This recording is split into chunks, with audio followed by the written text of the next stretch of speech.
is North American Warhorse High School Hoops, presented by Batfitter. Welcome inside North Pocono High School. Tonight, it's the 17th annual Pink Game for Coaches versus Cancer as Abington Heights battles North Pocono.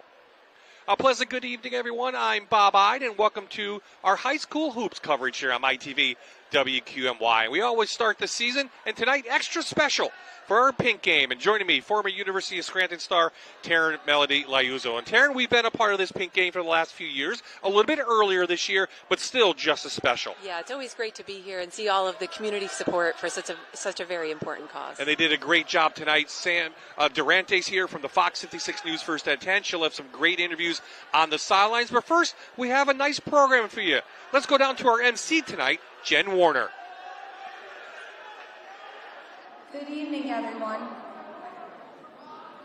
Welcome to the 17th annual Pink Game. My name is Jennifer Warner. I am a teacher at North Pocono Middle School. My husband, Matt, is a third grade teacher at Waverly Elementary. And our children, Ellie, Molly, and Jonathan, are students at Abington Heights. Tonight, I am very proud to represent both of these amazing communities and basketball teams. Something that you may or may not know about me is that I am a breast cancer survivor. It is a part of who I am that I never wanted or chose. But as a survivor, I feel that I have an obligation to be an advocate for all those who will fight, have fought, or are still fighting.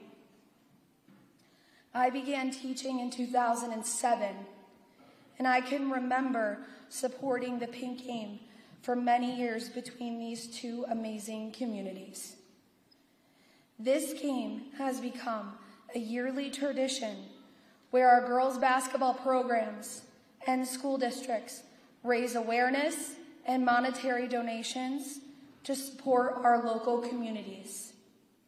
Most importantly, this helps to provide support for individuals who are fighting breast cancer. I was diagnosed at the age of 37 with stage 2 breast cancer. I suspected for a few months that something wasn't right after having a pain and noticing a lump. I reached out to my obstetrician, who took my concerns seriously, and I had a scheduled mammogram, ultrasounds, multiple biopsies, and scans, all of which confirmed that I had breast cancer. June 2022, my whole world was turned upside down. I remember immediately after being told that I had cancer, okay, how do I fight this? Because I never thought at 37 I would have to fight cancer, but I did. I was given advice from the very beginning that I continue to follow every day. Attack this disease with everything you can, and above all, stay positive. Following diagnosis, my husband and I decided I would receive treatment at Fox Chase Cancer Center in Philadelphia. My treatment included 8 infusions of chemotherapy, 3 surgeries, and 28 sessions of radiation, and endocrine therapy for at least a decade or more. I followed the guidance of my amazing doctors from the very beginning, and their knowledge is truly powerful. I am grateful for the amazing care that I continue to receive from my local and Philadelphia doctors who have coordinated from the start as a team. My treatment began by advocating for my health and knowing how important it was to reach out to my doctors when I suspected that something wasn't right. I've learned from the numerous doctor's appointments that I've attended that our healthcare professionals, as talented as they are, cannot read our minds. We should have open and honest conversations about our concerns and share any important details or information with our doctors. We also need to take responsibility for our health and advocate for ourselves. This begins with continuing monthly self-exams, paying attention to and reporting any changes, and making sure to attend yearly screenings. You may have seen, heard, or read the expression that early detection of breast cancer is key. I can tell you from experience that that is incredibly true and important. I encourage everyone to put your health as a priority and to love yourself so you can love others. Although active treatment was a very long and difficult road, I can honestly say that those days were filled with so much sunshine and joy because of the amazing people who supported us. The many meals, monetary donations, the benefit run by the Abington Youth Softball League, the tremendous support of both the Abington Heights and North Pocono communities, the many prayers and positivity that lifted my family up and that I received every day made the experience of active treatment bearable. That is what this game and night truly represents. Being part of a community. When you are part of a community, not only do you celebrate all the good things in life, but you also support each other through the tough times too. This night shows how strong these two communities are. I am incredibly fortunate to not only be part of one amazing community, but two. The Abington Heights and North Pocono communities rally for their people. My family felt this in every facet of our lives. These are the kinds of communities we all want our children to be part of, where the importance of helping our neighbor is as important as helping our family. Today, I am so grateful to have this opportunity to say thank you on behalf of all community members you have helped or will help in the future. You truly make a difference in someone's lives more than you realize. I am looking forward to watching our amazing student athletes compete in the pink game tonight, and you can find me in the middle of the gym supporting both sides. I also want to express that in the event anyone finds themselves fighting this battle, please know that you have a friend in me, and most importantly, no one fights alone. At this time, I would like to ask everyone in the gym to display their plaques with the names of those who they either represent or play for tonight. Let us send positive healing light on behalf of everyone we love that is fighting or has fought cancer. Please, everyone, let us have a moment of silence.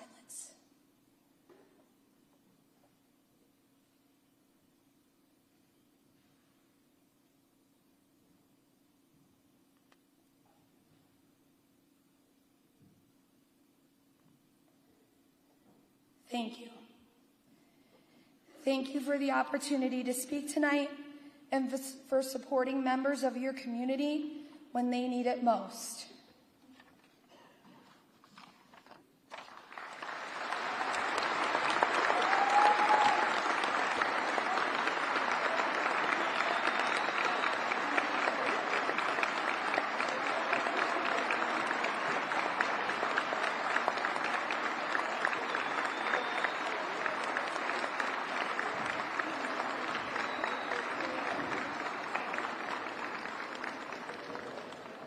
Another powerful message as we start the 17th annual Pink Game.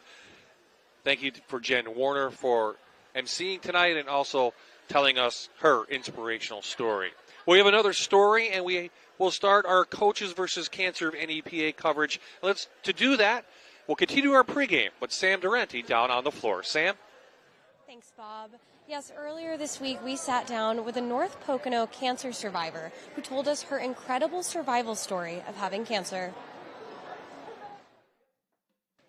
Yeah, it didn't beat me. It didn't take me. So I'm living like that now. I actually have more of a positive side now that happened. Before her cancer diagnosis, Cara Vullo had a clean bill of health. I had zero issues with health. The only time I was in the hospital was to have my 2 children. I never even had a broken bone. That all changed for her in May of 2021, when a routine mammogram revealed news she never expected. I found out I went to a regular mammogram. Finally, I didn't go for a couple of years because it was COVID times and we just kind of pushed everything off to the side. And then when I finally went, that's when they found a tumor. Already at the 3rd stage, her cancer had spread past the origin point. They actually did a biopsy on my left side and found a little bit starting there also. And from there, I had a double mastectomy, and that was with Sloan Kettering. We were out in New York, did a double, everything removed, and then they were going to test it. They did find some cancer in my lymph nodes under this arm. They took over some over here too.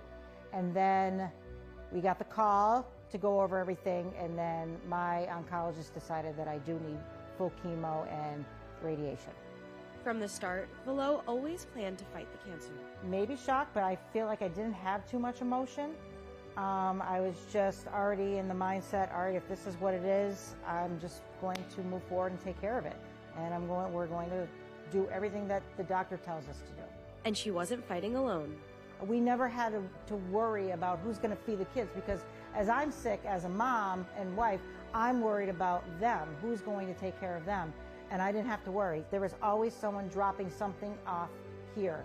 My Honesdale friends, they had like a little almost meal train going. There was always someone calling and dropping something off and made sure everyone, they made it for me so much easier.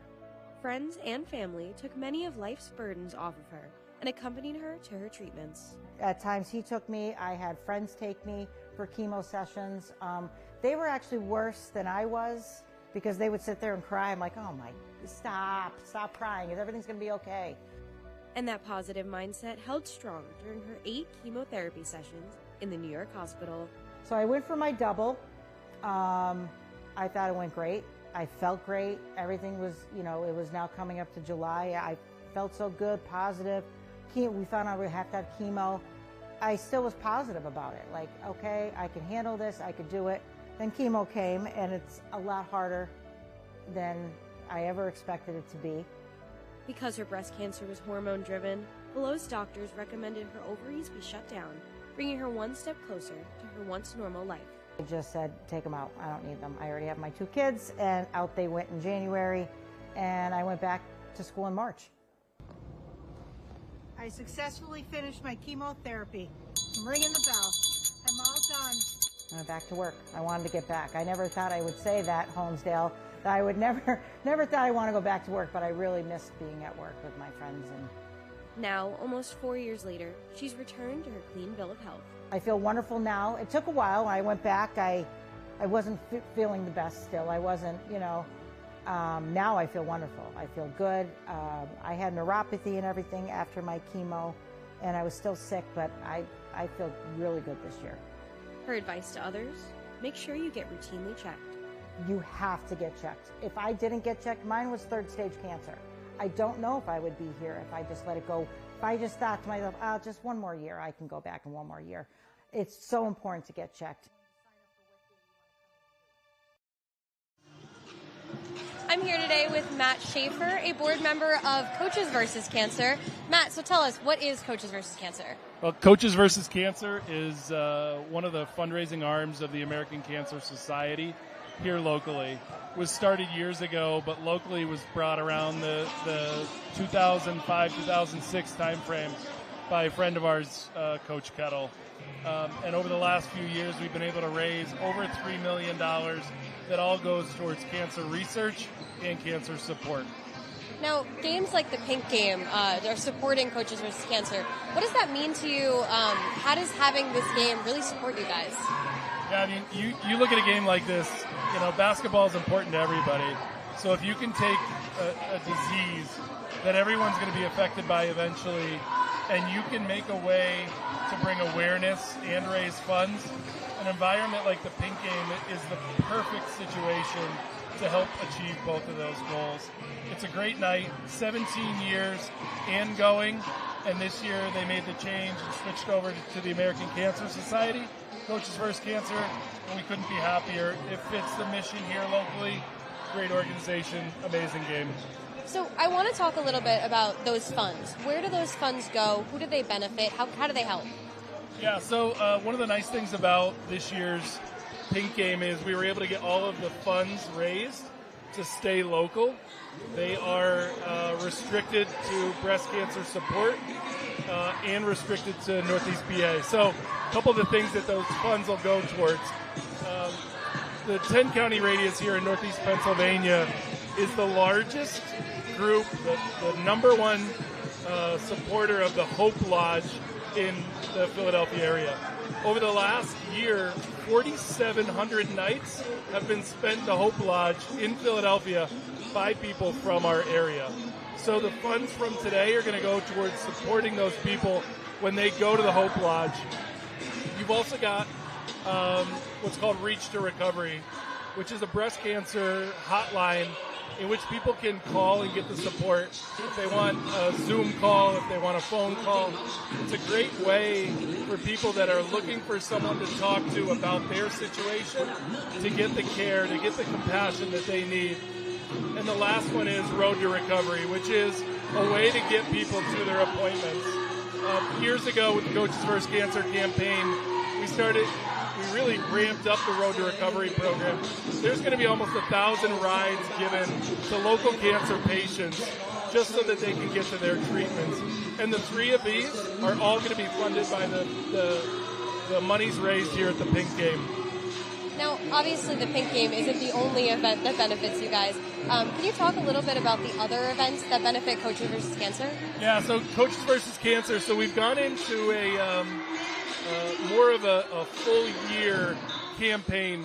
Our campaign starts with a golf tournament in August. Great opportunity to mix and mingle, get out on the links. But we've also been able to bring in Division I coaches to speak, a nice dinner afterwards.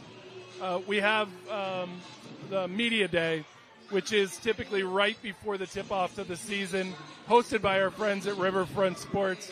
It's a great opportunity to see the captains from each of the high schools, boys and girls, all in an environment where they can hear a little bit about Coaches vs. Cancer.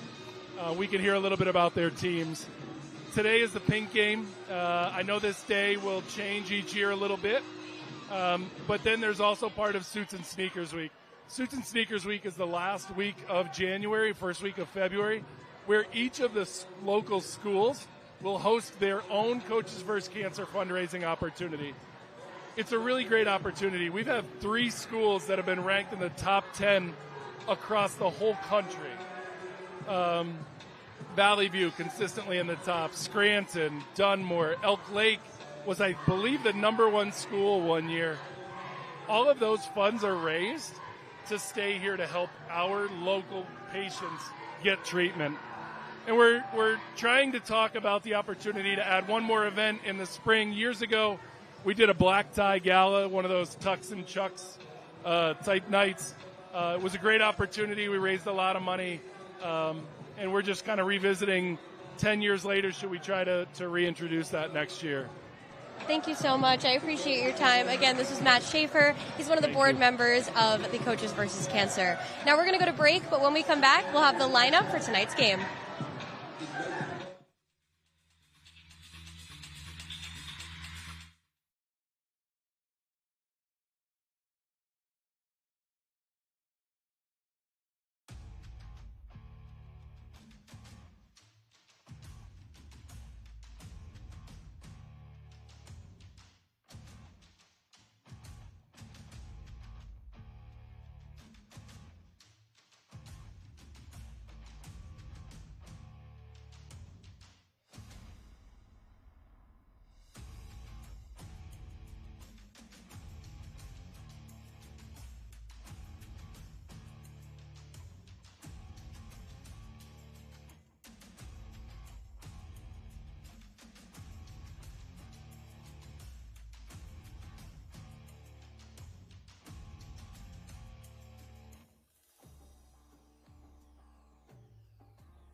Both teams on the floor warming up, getting ready to play a little basketball. Lackawanna League Division I style between Abington Heights and North Pocono. Bye-bye, Taryn Melody Liuzzo back. And the first thing we're going to talk about, Taryn, let's talk about that fact that now there's a new division. Lackawanna League Division I has encompassed what was Division II last year. So Wallenpaupack, North Pocono, they're all moving up.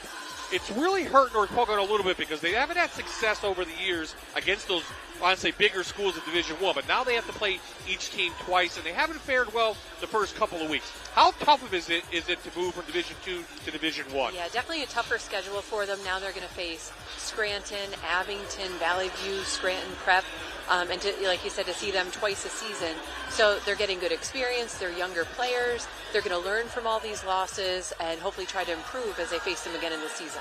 It seems like the physicality is really the difference. What is the difference maybe from a different division? Because you played at, Bishop O'Hare back in the day? Yes. And that's when you played the bigger schools, what was that like? I mean, is it more physical?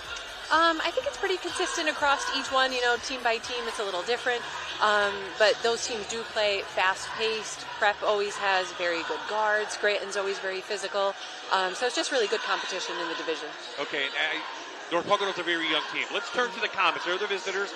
They're 2-1 in the division, 7-4 overall. Deanna Klingman, again, doing a nice job. And they return only one starter from last year. They have 4 new starters, but that one starter is pretty good. It's Maggie Coleman, and she's our spotlight player tonight, brought to you by North American Warhorse. Yeah, she's a very good player. The senior guard is averaging 14.4 points per game for the Lady Comets. She is shooting 80% from the foul line and already has 39 three-pointers on the season. She's very quick, and she uses her speed well to get open shots on offense, but she also creates a lot of turnovers on the defensive end. Well, we talked about North Pocono. They have a brand new coach, Kiana Williams, her first season. And they have another player, Ellen Clementoni. She's just a sophomore, but she's already one of the best in the division. Yep, definitely. The 5'7" sophomore guard is averaging 15.3 points per game. She sees the court very well, and she's not afraid to drive to the basket to create her own shot. So she needs to be a leader on the court tonight for the Lady Trojans and settle the offense, especially when Abington looks to apply some full court pressure. And she's gotten some pressure over the last few games. Teams now adjusting and putting double teams on her and covering her a little bit more. So you talked to both coaches. They gave you some keys to the game. Let's go for the Lady Comets first from Abington. What are Deanna Klingman's keys to the game? So her main focus is rebounding. They want to control the boards to limit second chance opportunities for North Pocono. She also wants to see patience and execution on offense. They need to run their offense, move the ball, and find the open player. For North Pocono, they want to be patient on offense as well, but they also want to look to score in transition as much as possible. They also need to limit their turnovers tonight. They want to take care of the ball to prevent Abington from getting steals, which can lead to easy layups for the Lady Comets. So let's expand on North Pocono and Kiana Williams' team. You see her right there. They have not fared well in their first couple of games in Division I. They lost all 3. They played one in December. Because of the expansion in the division, they had to move some of those league games before the Christmas holiday, which is a little bit different. So they lost to Scranton, Valley View, and they lost to Scranton Prep the other night. They're averaging only 29 points in those games. What has gone wrong, and what has to be better for Kiana Williams' team? Coach Williams wants to see her players look to take their shots a little bit more, gain more confidence. Ella Clementoni is creating a lot of her own shots, but she wants everybody else to step up as well and not be afraid to take it to the basket. Abington Heights is coming in, averaging 51 points per game. And Deanna Klingman's team, we talked about the 4 new starters, but they're starting to mesh and play really well. Absolutely, and they always have a great program.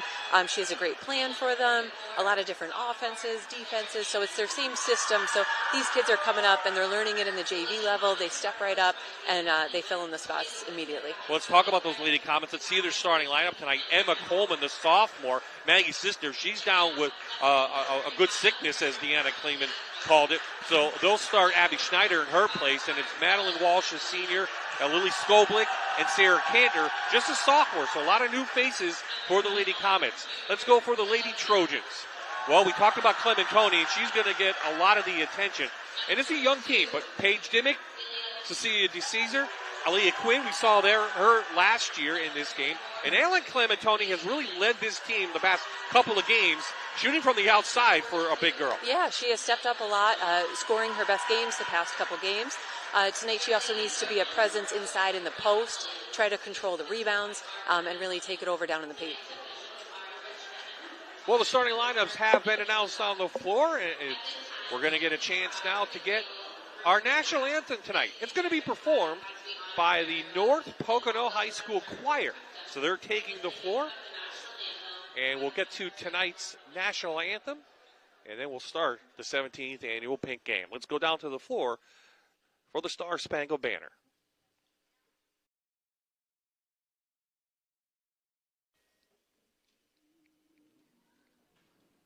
Oh, say, can you see by the dawn's early light what so proudly we hailed at the twilight's last gleaming, whose broad stripes and bright stars through the perilous fight for the ramparts we watched were so gallantly streaming. And the rocket's red glare, the bombs bursting in air, gave proof through the night that our flag was still there. Oh, say does that star-spangled banner yet wave for the land of the free and the home of the brave.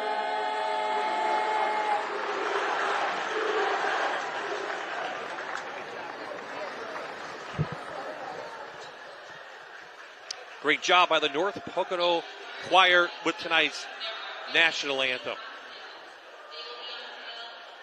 Well, as we get set to start tonight's game, you can always make donations tonight. And we'll bring up the screen, 1-800-227-2345, or go to suitsandsneakers.org/PA. And again, all the money will stay in northeastern Pennsylvania. And another outstanding crowd here and great support by both communities. In a short amount of time, this has come together. But it's always special, Taryn. Definitely. Both teams do a great job, and it is a great crowd tonight. They always have huge student support there, so they have a lot of support for both teams. There you saw tonight's officials, Richard Edmonds, Tony Blazier, and Spencer Williams. And we are about to get this 17th annual Pink Game underway. Clementoni going to tip it out against Sarah Cantor, and it's controlled by the home team. North Pocono will be in the white-pink uniforms with the pink lettering. Abington Heights, once again, for this special night in their pink uniforms with the dark blue trim. Looks like they're, I'm sorry, go ahead. They're starting with a little bit of a zone defense here. They're doing their matchup zone. North Pocono needs to look to flash to the middle, get the short corner, pass and move. Good cuts there. As a team, North Pocono is averaging 39 points per game, but as I said, they have struggled in Division I. And our first whistle of the night, and the ball will go over on possession to Abington Heights. So without Emma Coleman, we have Schneider in there, but she started 5 games this year, so Deanna Klink is not really worried about what they're going to see on the floor tonight. True. Yep, she has good experience, although losing Coleman, they lose one of their scorers, but I think they're going to be able to adjust and pick it up. Maggie Coleman from downtown hit the back of the rim. Her first shot off the mark. So a little bit of nerves that we always see this in the pink game. Mm-hmm. Different warm-ups and different everything. Nice move in the left-handed by Maggie Coleman. And a good take there. If the outside shot wasn't there, drive to the basket and start with a layup. Fouled on the floor.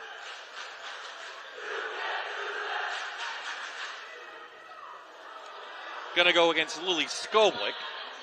And the ball will go out of bounds to North Pocono. So I'm anxious to see what kind of adjustments Kiana Williams has made with this offense that has struggled. And already they have 2 turnovers in this game. Not how you want to start against Abington Heights. No, you don't want an unforced turnover like that. The first one was okay. It was the right idea, trying to get it into the post, but just good coverage. But you don't want to see the unforced ones like that. Well, last year, or I should say, about a year ago on January 30th, 2024, was a close game up at Abington. The Lady Comets pulled it out 53-50, but the Lady Trojans really hung in there throughout. Yep, that was great. They struggled in the first half, but then they made key adjustments for the second half to take it right down to the wire. This is a younger North Pocono team. How will they adjust to Abington Heights? DeCesar down, blocked away. And that's what Coach Williams wanted to see on the rebounds, look to score in transition. So right idea again to push it, but good defense from Abington.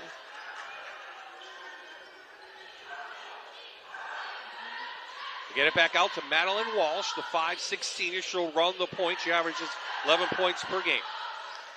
They get it over to Cantor. She comes out of the box and back to Maggie Coleman. Walsh got a little space. She took advantage of it and laid it up and in.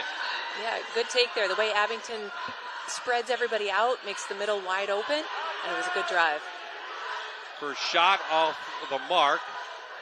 Knocked away, and it will stay right here with North Pocono. Right in front of the big student section here, as we always get at North Pocono. We're here. And they are loud, yep, to say the least. So that's good support from the student body here. Working around. Clementoni, step back three, count it. That's huge, I think, for North Pocono. Absolutely, yep. Good movement there. She cut along the baseline. The openings are going to be in the corner, flashing the middle. So they have to find the open spaces in that zone. If she can start hitting the three and get her shot going, North Pocono will be in this game. That's her 24th three on the season.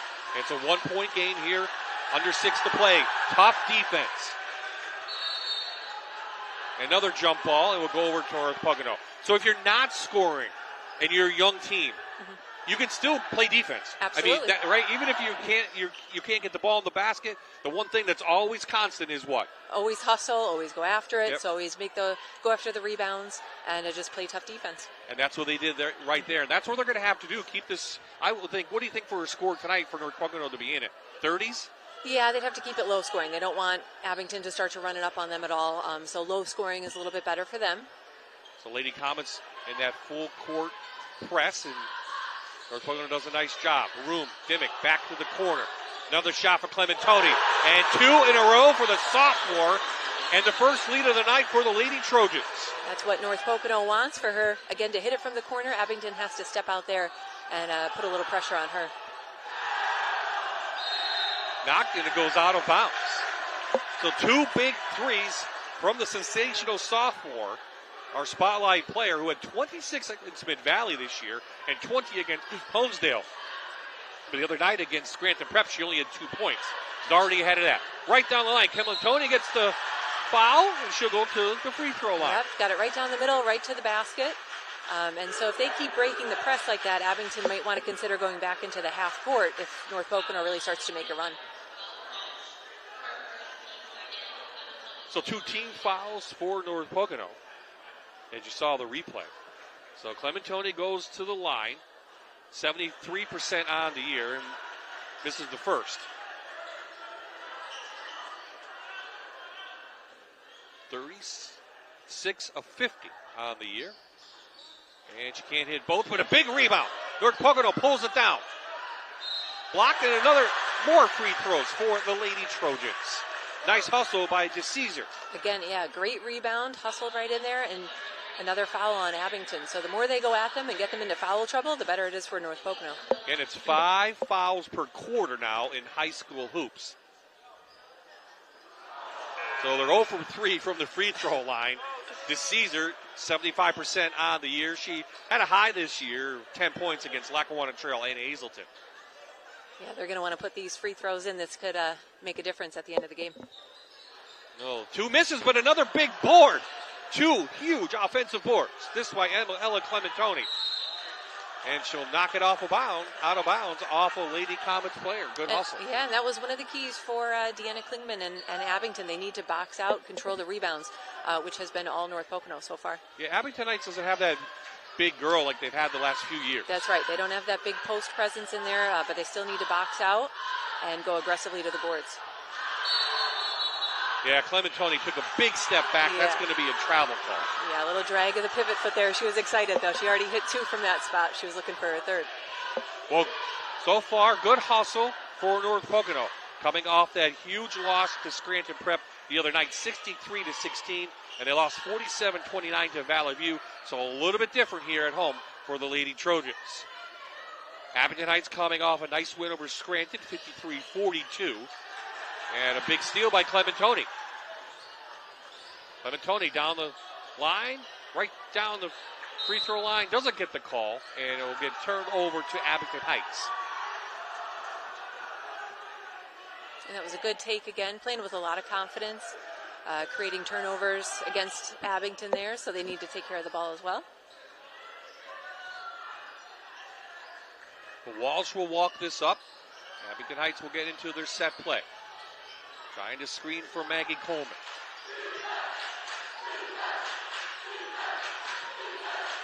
Knocked inside, nice pass, and stripped away by Coleman.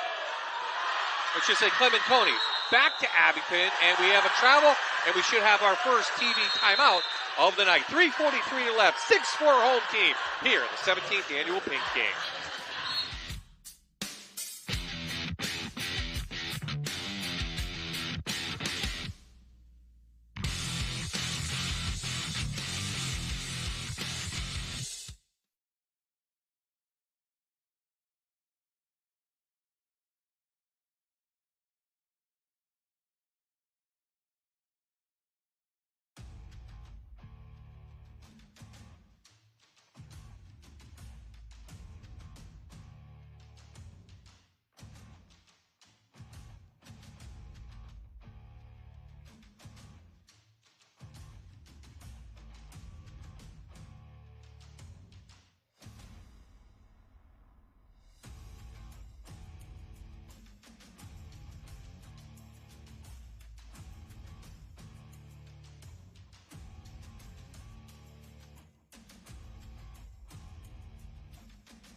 Yes, tell them that I'm an The asshole marquee to matchup engineer. for the season. This post matchup will be very important as each team is looking to out-rebound the other. Yeah, and rebounding has been huge so far, especially for North Pocono. So 2 big threes from Ella Clementoni. North Pocono has a 6-4 early advantage. Let's see what adjustments Abington made in the timeout to look to improve on the boards and defense on the perimeter. Well, they got it inside, right in the post to Anna Clementoni, and then they can feed it back out to their shooters. Yep, get it into the post, move on the perimeter, and kick it back out. Cantor will go up against Clementoni, both 5'9". Abington still in their matchup zone. Nice move down the middle by DeCesar. She can't get that layup to go. Here comes Walsh and the Lady Comets.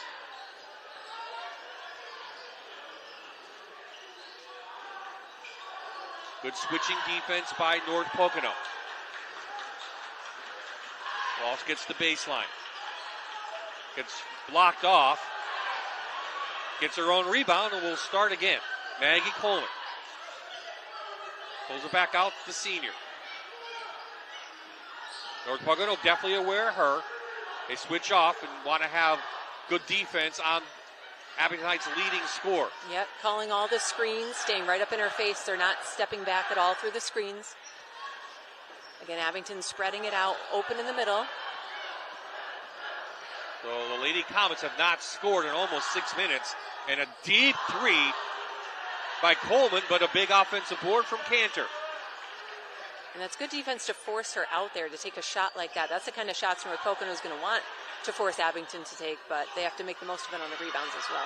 Cantor gets the baseline, blocked by Clementoni. I think if Clementoni fell down, she might have picked up the charge. Could have been, yeah. There was some contact there, so I don't know which way it would go. Julia Bicko, a freshman in now for North Pocono, looks like number 2. Again, a young team. A lot of these players, especially the freshmen, played strong AAU with NEPA lead and had very good success, but now they're at the varsity level. Walsh inside to Cantor. Abington struggling now on offense. We're going to get a foul on the Lady Comets. It'll be their 4th of the evening.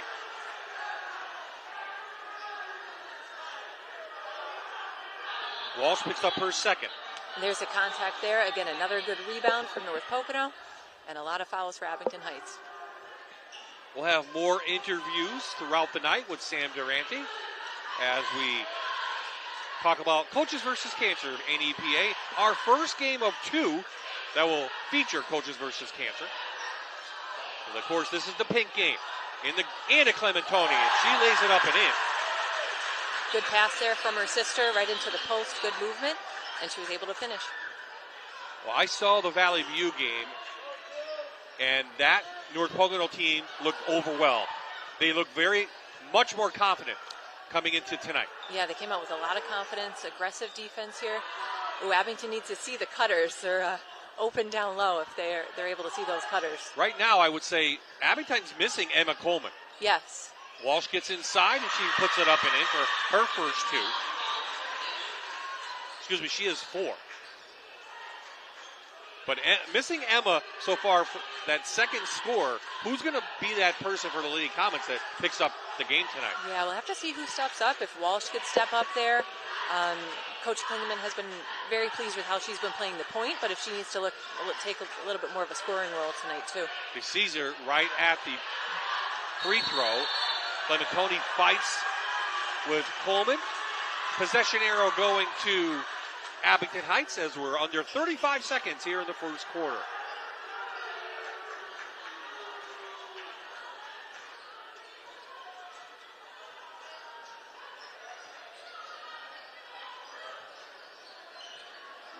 Skoblik blocked off. They're trying to do the screen and roll, but they need to find a way to beat this man-to-man pressure. Clementoni now on Coleman. Best player each. Clementoni comes over the big steal. Still time for North Pocono. 5 seconds.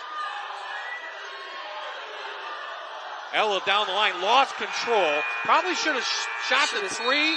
Instead, she lost control, but North Pocono leads Abington Heights 8-6 after 1. We come back. Another special interview with Sam on the court after this.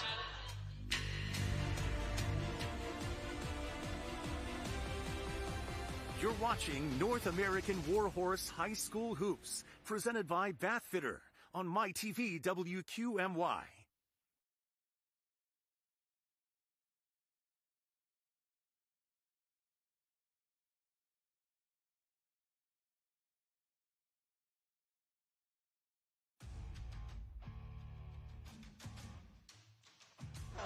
You're okay.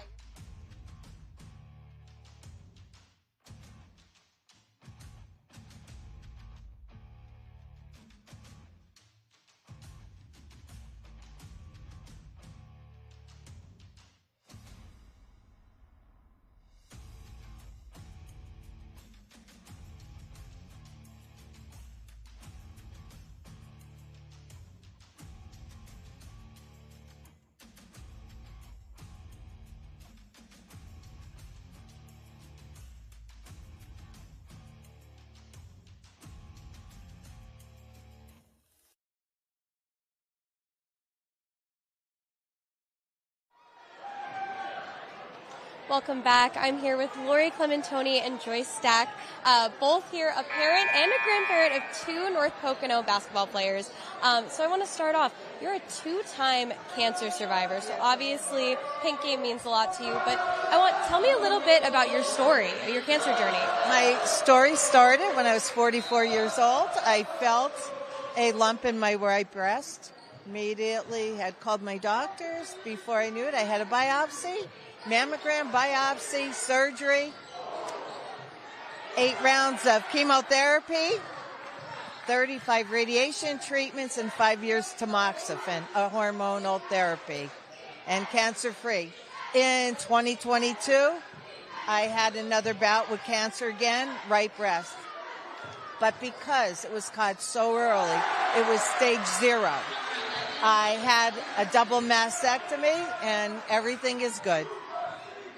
And Lisa, I know that you're very big on early detection, and I know that you guys have a family history here. Talk to me a little bit about the importance of early detection and kind of what you do to make sure that you're detecting cancer early on. Sure. So my mom and I are both positive for the BRCA2 gene, hereditary breast cancer. We were all tested in our family, the females, because cancer ran so high in our family, particularly breast cancer in both males and females. So that triggered us with getting the gene testing. Now, because I am positive, I feel blessed because there is testing out there, and that I am now able to get an MRI 6 months out of the year and a mammogram 6 months a year.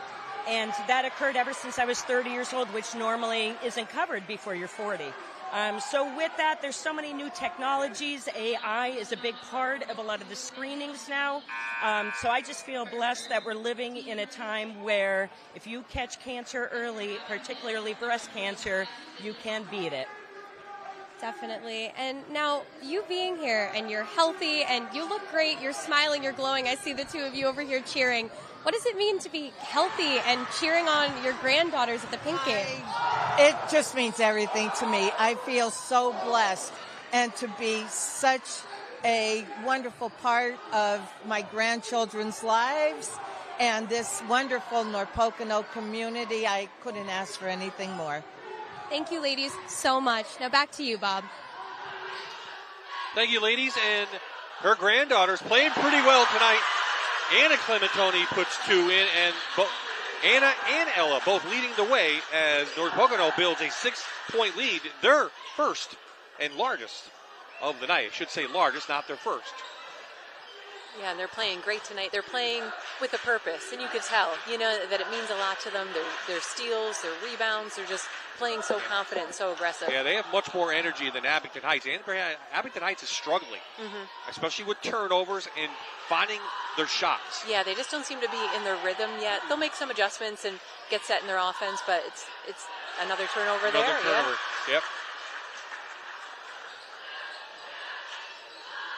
Ella down the lane. Forces the issue and will go to the free throw line. What do you like from Ella's game so far? I like that she is driving right down the middle. So until Abington makes an adjustment to, move their feet, slide over, stop her on defense, she's just going to keep going right at them and get the fouls called on them.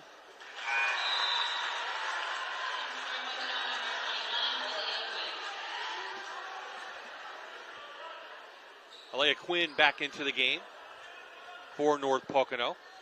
Also into the game, Sydney Pullman, a sophomore for Abington Heights, number 45.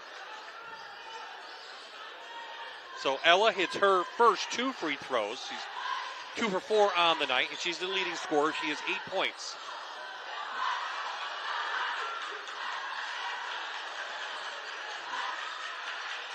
Pullman waited. That's going to be short. The defense is coming out on her, and she can't find her shot. Yeah, she's forced out there to that same spot again. That's a little too far out, and there's a little too much dribbling for Abington Heights. They need to pass, screen away, and look to beat the defense by passing and moving a little bit more.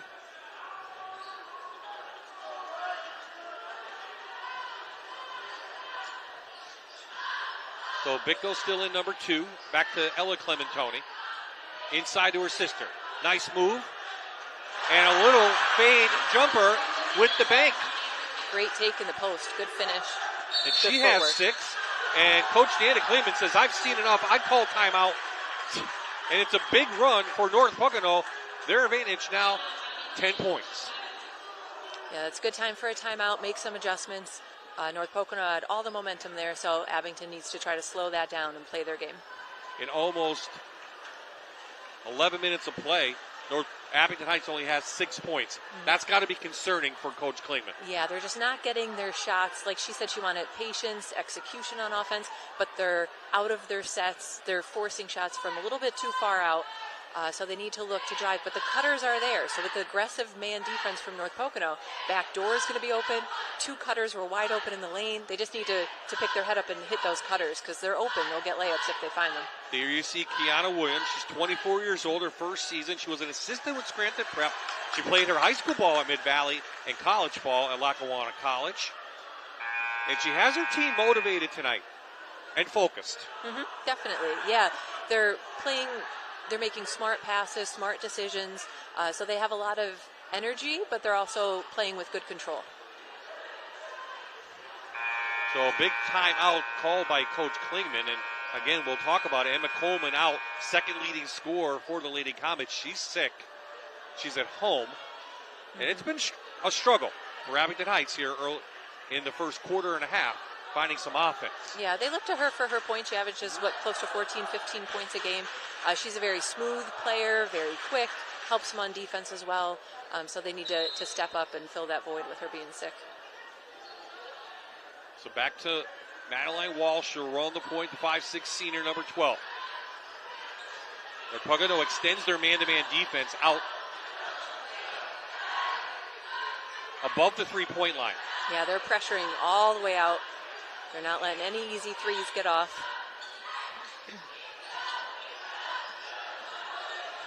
They jump out on the screen there. Good help from Clementoni. A lot of dribbling for Maggie Coleman. Good rebound by Bitko, and Ella Clementoni will walk this one up with her team up 16-6.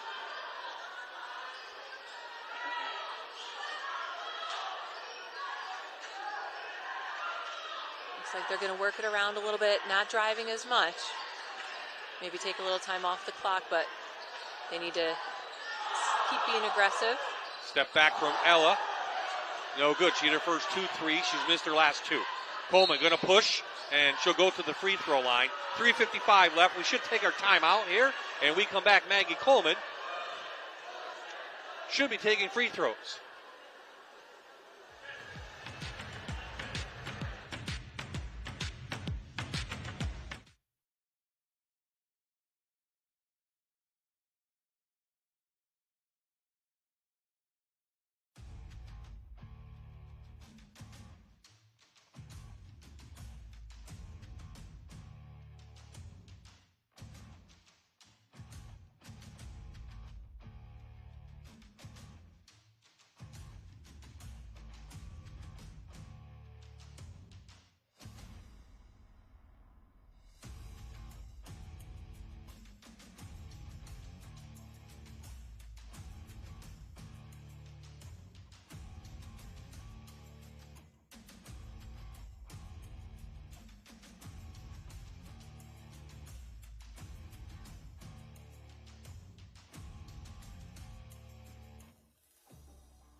Well, as the game is going on in the foyer, right above the court, there are basket raffles.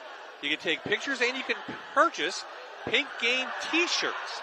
If you want to make a donation right now, there's the phone number, 1-800-227-2345, or go to suitsandsneakers.org/PA. If you like a t-shirt, maybe you contact the schools and they'll have plenty left. They're $20 per piece, and the proceeds all go to Coaches versus Cancer of NEPA. Yep, and it's great that everything raised here is going to stay locally to help people in Northeast PA as they battle breast cancer with their transportation and assistance to help them fight it. So as we come back, Maggie Coleman's on the line, the senior guard. 75% on the year from the free throw line, and she connects on those two. But North Pocono still has the 8-point lead.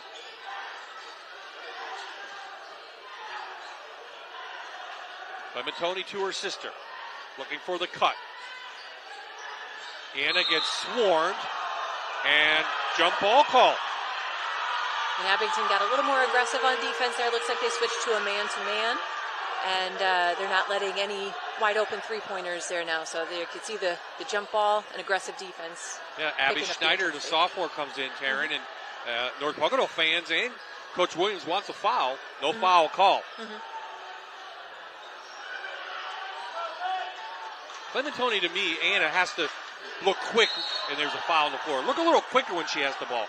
She's pulling it down and letting that swarm happen. What does she have to do differently at the high post? Yeah, so to keep it up a little bit higher, use her height so those guards can't get in there and grab it from her. Turn and look to the basket, either see a cutter or make the move herself.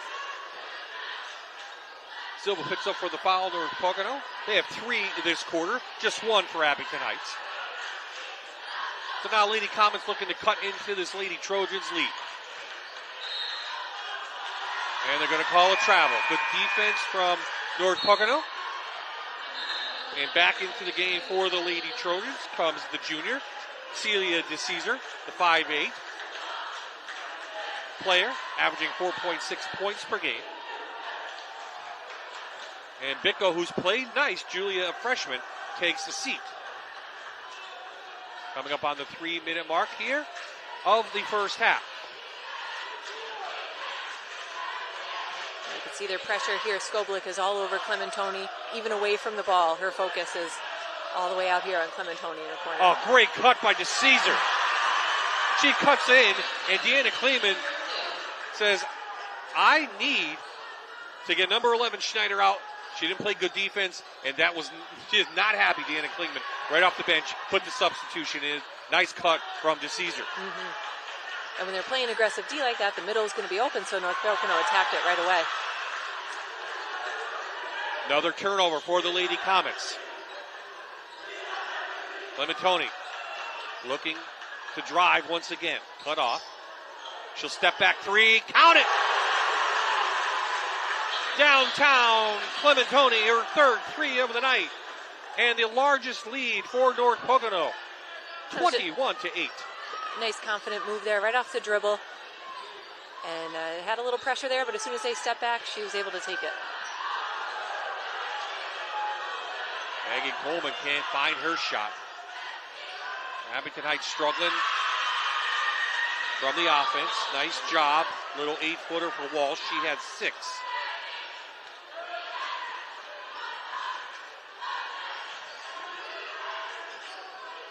Clementoni feeling it. How about another one? She is definitely feeling it tonight.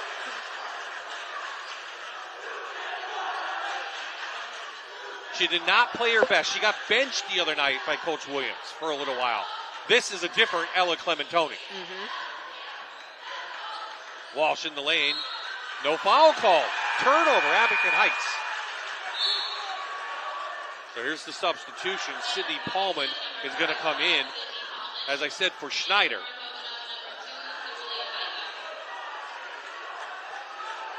Alexis Silva, number 23, back into the game for North Pocono. And so is Julia Bicko, the freshman. So both teams going about 7-8 deep here so far. As we're waiting for someone to tie the shoe. 1:18 left. Coming up in the Jeff Ryan halftime report, brought to you by Jeff Ryan State Farm Insurance. We'll talk to both coaches about what both teams did to fundraise for this big event here at North Pocono. DeCesar, nice move down the lane, can't get it to go. Referees are letting them play. Under a minute to play, first half action. Skoblik knocked off the block by Anna Clementoni. That will be her second foul, so let's see if Coach Williams wants to get her on the bench for the last 53 seconds.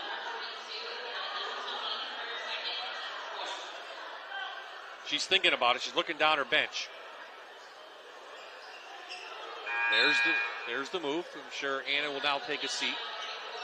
And that's a good call, so she doesn't pick up her third right before halftime. Yeah, Paige Dimmick back in. They go a little bit smaller, but that's the right thing to do. Abington Heights ball underneath their own basket. They trail by 14. Jump ball. Walsh got caught underneath, was swarmed by white jerseys. I'm not keeping turnovers, but I'm going to say that's about 7 or 8 so far in the Lady Comets. Yeah, much more than the Lady Comets were hoping to have, but North Pocono is aggressive, and like you said, swarming. Just as soon as they have the ball, 3 white jerseys are all over them. Nice move by DeCesar, just couldn't get the basket to go. 30 seconds left in this half. Coleman. Walsh. No good. Nice job by Walsh to pull the board, and she'll go to the line to shoot 2. Right idea to attack down the middle, even though she didn't get the basket, stayed with it, and she'll go to the foul line. Silva picks up her second foul. Madeline Walsh goes to the line, 64% on the year. Her first free throws of the night. Aaliyah Quinn back in for the Lady Trojans. 22 seconds left in this half. A half that has been dominated by North Pocono.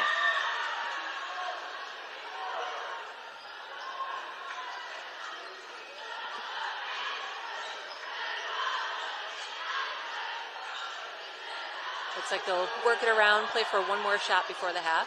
Under 10. Somebody's got to make a move. 2 seconds.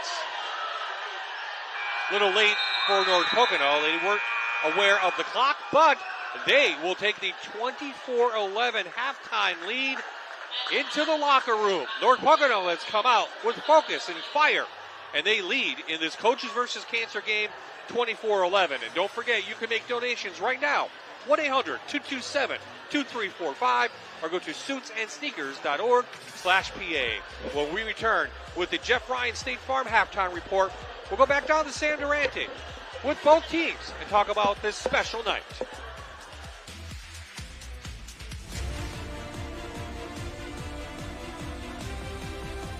You're watching North American Warhorse High School Hoops, presented by Bathfitter on MyTV WQMY.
Welcome to the Jeff Ryan State Farm Halftime.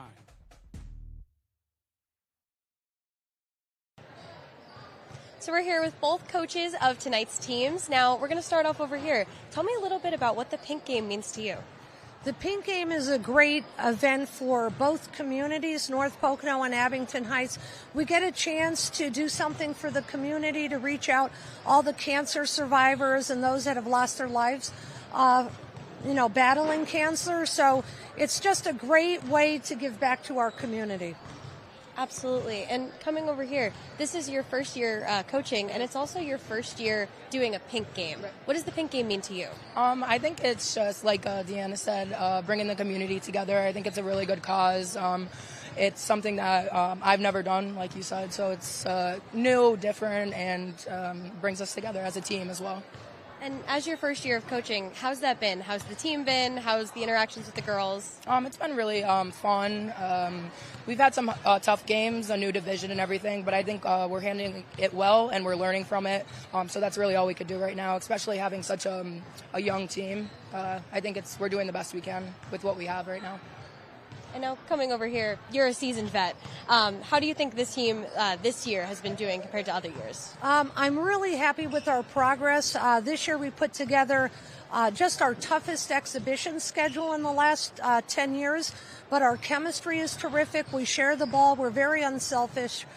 So I'm really happy where we're at right now for the season, and we're excited for division play, and we're excited for the game tonight. Now, obviously, sports is a huge thing, but so is academics and so are other extracurriculars. Why do you think it's so important that your athletes are well-rounded and not just basketball players? Well, athletics teaches you so much about life, and part of that is extending that into their own personal lives and into the classroom in terms of commitment, confidence, how to work together with others. So I think, we're not just trying to develop basketball players, but good people.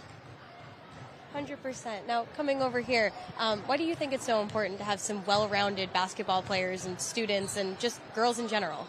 I think it definitely, it's empowering, having, especially me being so young, I kind of relate to them a little bit more. Not too long ago, I was the one on the court playing, so it's nice to be able to instill things that I've learned into them throughout the years.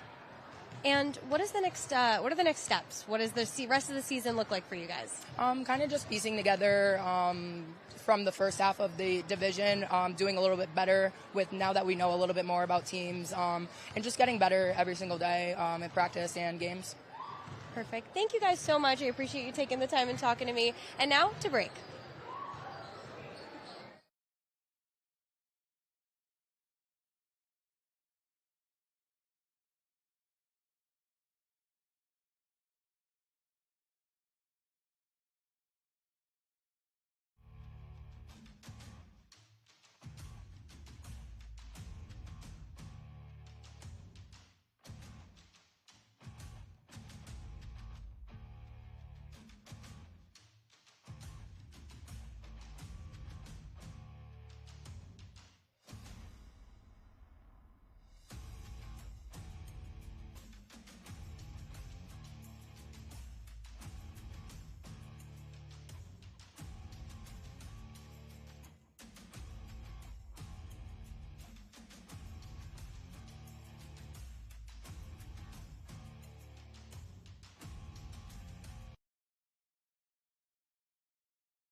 Welcome back. I'm joined by Dr. Krista Bott. She's a breast surgeon for the Lehigh Valley Health Network. Now, Krista, tell me what's the most important thing about early detection when it comes to something like breast cancer? So when we talk about early detection, we're talking about finding tumors when they're very small. So when they're very small, that usually means early stage and therefore curable. So the purpose of mammograms every year is to find tumors before they're big enough to be felt. So early detection is so important because it leads to earlier diagnoses and higher cure rates. Now, who should get a mammogram? What age? Are there any exceptions to that? Talk a little bit about that. So for average risk women, the recommendation is that mammograms start at age 40 and they're done once a year. There are some exceptions. Sometimes we recommend earlier mammograms for women with a family history of breast cancer and a family member under 50. Also for women of higher risk, whether it be from a family history, a personal history, or from a genetic mutation, sometimes we recommend earlier mammograms. Those women also might need supplemental studies such as MRIs, and for dense breasts, sometimes we use ultrasounds as well. Gotcha. And now, as a healthcare professional, why do you think it's so important to have a good relationship and almost a trusting bond with your healthcare providing team? So trust is everything, right? So when you're going through something as difficult as cancer, you have to have trust in your healthcare team. You need to have a team that kind of encompasses everything, because a lot of people going through this is the first and hopefully the only time they'll have to go through this, right? So you don't know what to expect, but we do, you know. So you kind of have to have a little bit of trust there that, you know, people have gone through this, there are systems in place to help you, and that you'll get through it. Now, I know a lot of people say doctors can do almost anything except read minds. So why do you think communication is so important with something like this? Because exactly that. We can't read minds, right? So communication is really important. If something seems wrong, say something. If there's something wrong that you feel like is going on, you have to say something, because there's no way for us to read minds. We can read reports, but reports aren't everything. Absolutely. And with going back to that early detection, why do you think it's so important for people to do those self-detection and self-screenings once a month or once whenever it's recommended?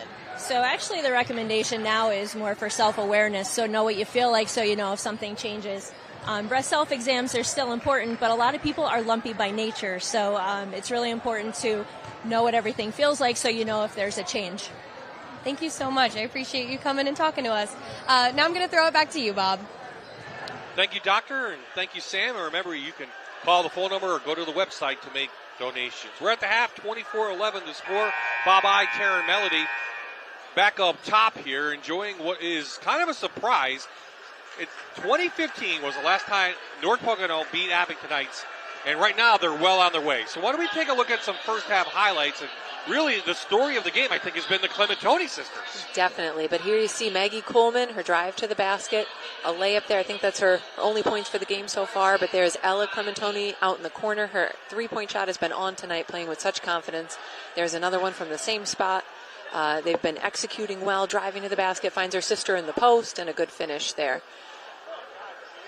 And there's Abington driving to the basket. The layups are there if they drive, but they've been struggling with a lot of turnovers, so they're not getting good opportunities to the basket. Yeah, just 11 points scored for Abington Heights in a first half that really has turnovers have plagued the Lady Comets. North Pocono has taken advantage of those turnovers. They're playing much better, and they lead now by 13 as we get ready for the third quarter here in the 17th annual Pick Game. There's more interviews and more donations to be had as we continue in tonight's game.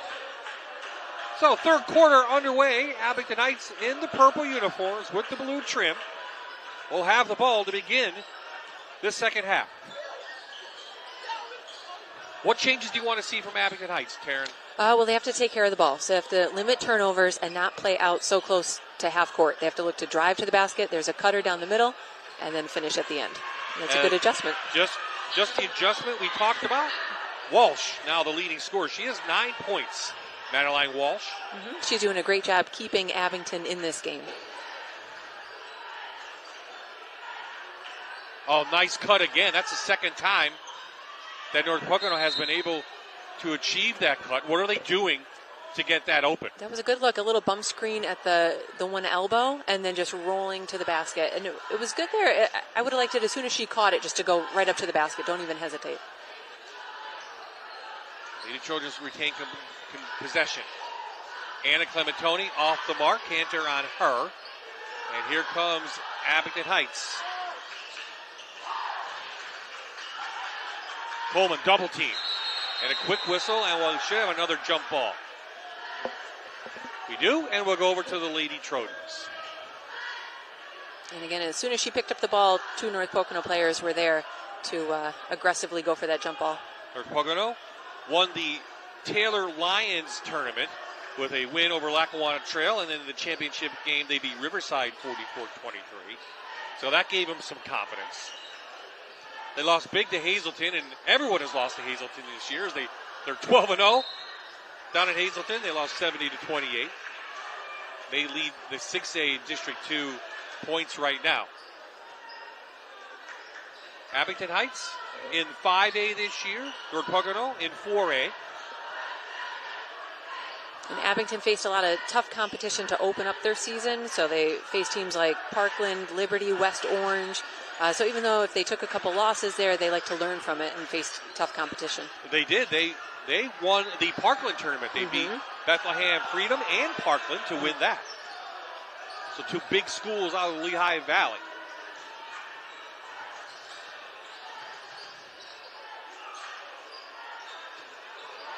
Anna Clementoni, she can hit it out there. A little short on that. Lady Comets running.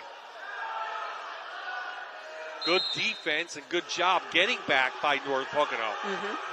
Way to stop the transition, because Abington has some quick guards, so that's what they're looking to do, try to get to the basket, get some easy layups, but they were right there with their hands up. Nice cut inside, and Coleman finds the basket. So two quick, easy baskets to begin this third quarter for Abington Heights as they scratch back into this one, getting it under 10.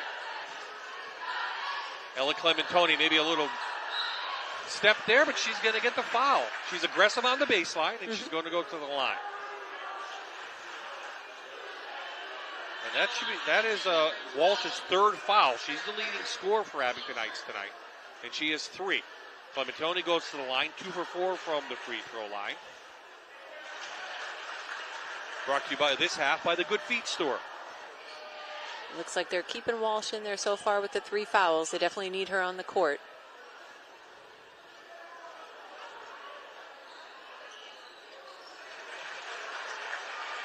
And Ella has found the form at the free throw line after opening with 2 misses. Got some of the nerves out of the way, and now she's hitting them from the line. High pulls to Cantor, looking for the cutter underneath. Working around into the corner. Schneider off the mark. We'll have a foul on the floor by North Pocono. Going for the rebound, just a little too aggressive over the top there.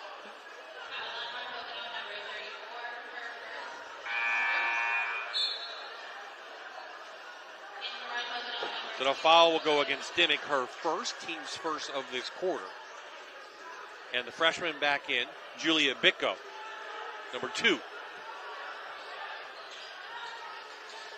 Nice cut again by Coleman with the left hand. Maggie puts it up and in. Their out-of-bounds plays are very good. Good movement, and they're getting easy shots down there on the low block. Well, they cut that big lead at the half down a little bit to 9. Again, nice cut by DeCesar.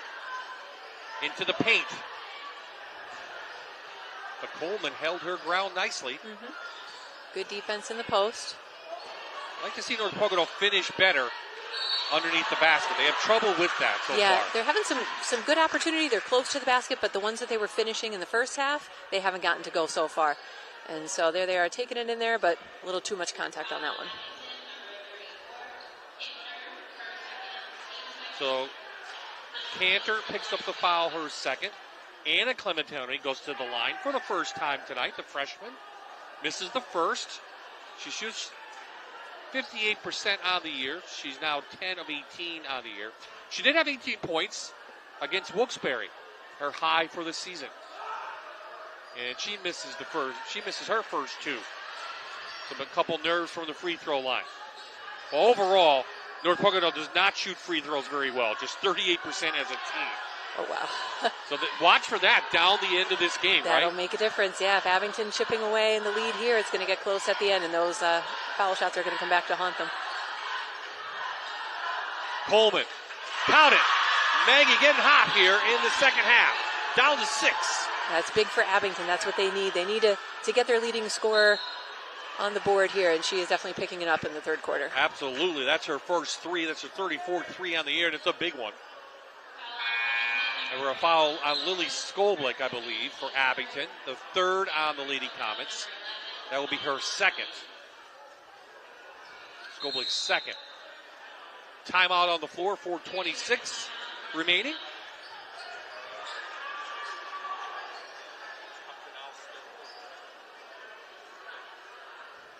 .426 remaining.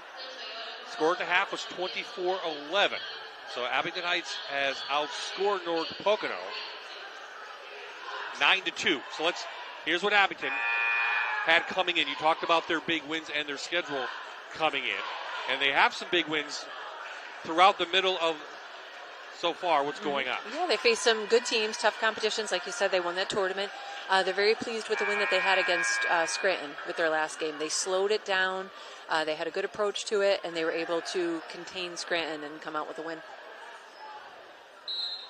North Pocono ball underneath their own basket. Coming out of a timeout.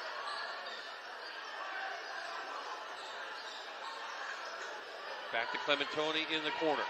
Still looking for some of the other players from North Pocono to look for their shot. And we talked about that in pregame.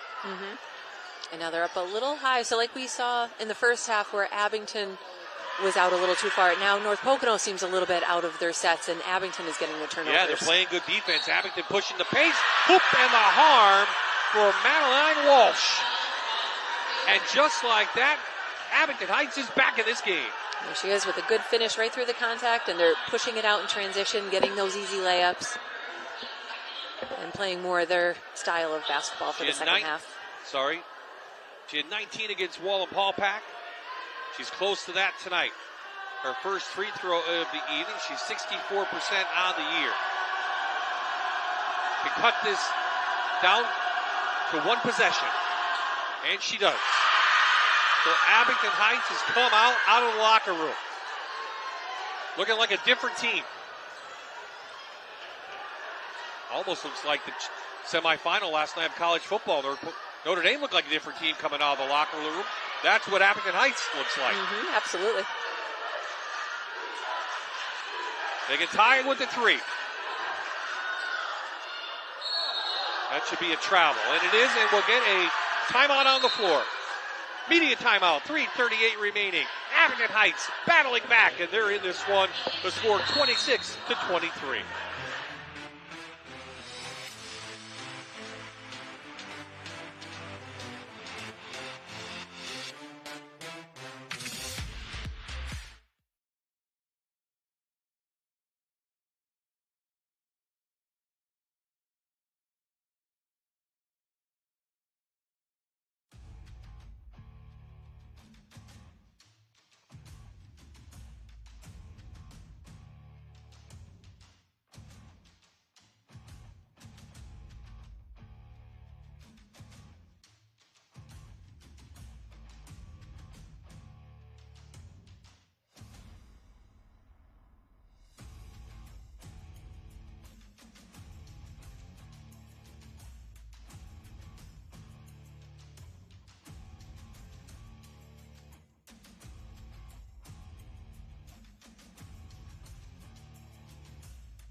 Welcome back. I'm joined once again by Matt Schaefer, board member of the Coaches vs. Cancer.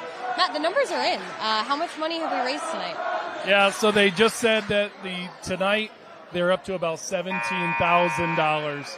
To put that another way, a Hope Lodge night costs $70 per night, so we've funded almost 250 nights. A ride, so someone that needs a ride to their treatment, $35. We've supported almost 500 rides tonight, and there's still time. You've got the website, you've got the phone number, taking donations as long as we can. Other than donating and attending events such as the Pink Game, how else can people get involved and volunteer? Yeah, so there's a lot of different ways for us to volunteer. We're always looking for volunteers. A couple big ways. One, we need drivers. Call your local ACS office. You can be a volunteer to help get people to their rides. We also need people. In this past summer, we took meals down to the Hope Lodge. And so as our patients, as our local neighbors go and get their treatments, we can find ways to support them by supporting the Hope Lodge as well. And now those who might need those rides, those meals, those people that are struggling with cancer right now and battling it, how can they reach out to you and get the support they might need? Yeah, so American Cancer Society and Coaches vs. Cancer have all the different social medias available. You can connect through all of those. You can call your local office, and it's all over the website. I believe that Bob and the team are going to put the websites back up throughout the course of the game, go online, give your name, give your contact information. Someone will reach out so that you can help support the people in our community as well. And a final thing, the players out here, you see everyone wearing pink. Obviously, this is the pink game, but it's so much more than just a game where you wear pink. Why is this game so important to you? This game's important to me. I mean, breast cancer is gonna touch 1 out of every 2 families. It has touched ours here in our house, and having gone through the process of going away for treatments, going to Philadelphia for diagnosis, for care, it touches home. And unfortunately, I think everyone's going to have someone either associated to their own family or a friend that they're going to have to be a caregiver or support system, a link in the support system for. So it's personal to me, it's personal to everyone here, and if it hasn't reached your family yet, I'm sure it's going to. So give your time, give your funds if you can, but get ahead of it. Thank you so much, Matt. I appreciate you taking the time. I'm going to send it back up now to Bob Ide. Thank you, Matt, and thank you, Sam, and well said by Matt Schaefer. Down on the floor, you can feel the pressure ramping up on both sides. It's getting loud in here. Definitely, much more physical. Game. You feel more energy. Don't you feel it now in the building, Karen? Definitely, yep, you can hear the crowd, and I think Clementoni just picked up her 4th. So it is definitely getting physical down there, and you can feel everybody's energy picking up. And it's much more physical game. 4 fouls on each side. 2:03 remaining in this third quarter. 12-2 run for Abington Heights to begin the second half, and they're back in this game. Walsh into the lane, can't get it to go. Big rebound by Cantor, and she was forced off the block. Now let's see with Anna Clementoni what North Pocono can do. And it's going to be tough without her in there battling for the rebounds and scoring in the post. They have not scored a field goal this half. And the defense back out for Abington Heights.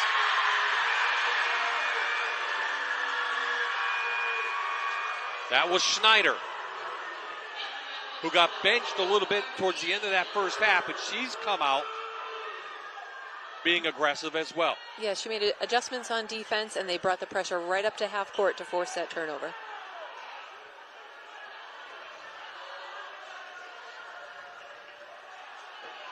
So it's been a tale of 2 halves here in the 17th annual Pink game. It was all North Pocono in the first half.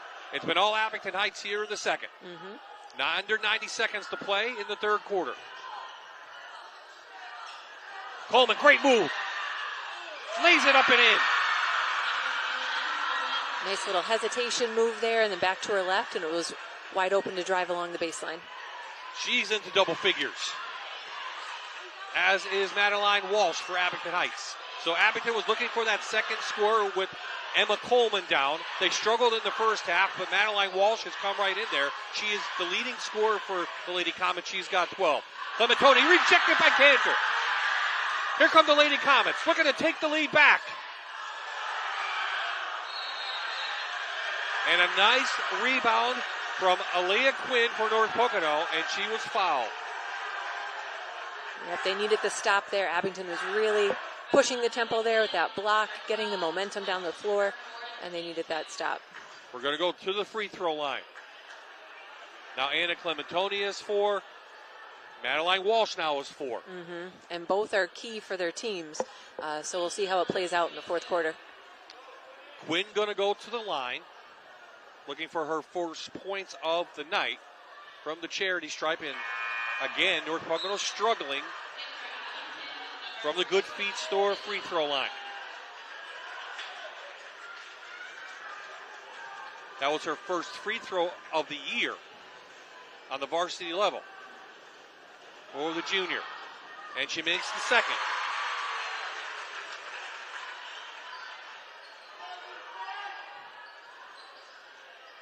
Abington Heights jumped out 4-0 in this game.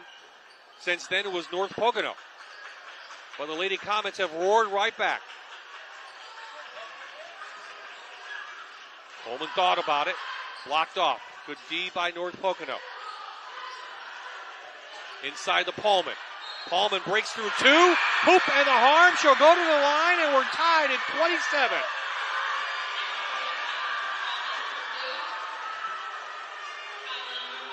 That was a good finish on the inside, and you can see they're making better decisions. Like Coleman thought about this outside three, but instead they worked the ball around, were able to get it into the post, and hopefully go for a three-point play. Coleman came in, the sophomore, with just 7 total points on the season. And she can give Abington Heights back the lead if she can make this free throw. And she can't. And that's where we're going to be at the end of the third, possibly. Clementoni looking for a screen. Good switch by Abington. Clementoni into the lane. Passes off the mark. Dimmick from the corner. And the Lady Trojans get a huge basket to end the third. And they take back the lead by 2. It should be an exciting fourth quarter in the 17th annual Pink Game.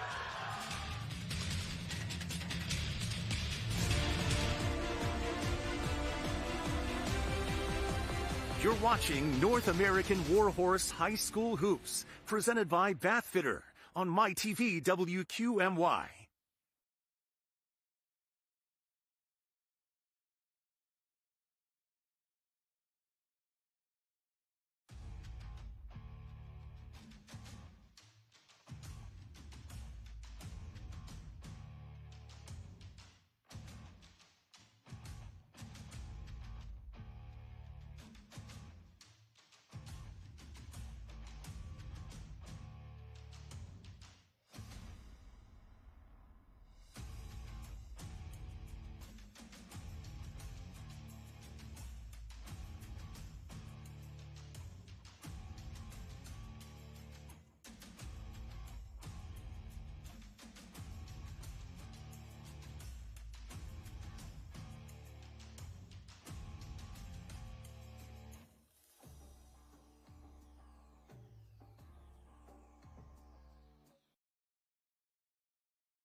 Here are tonight's Figure Law Firm Scholar athletes.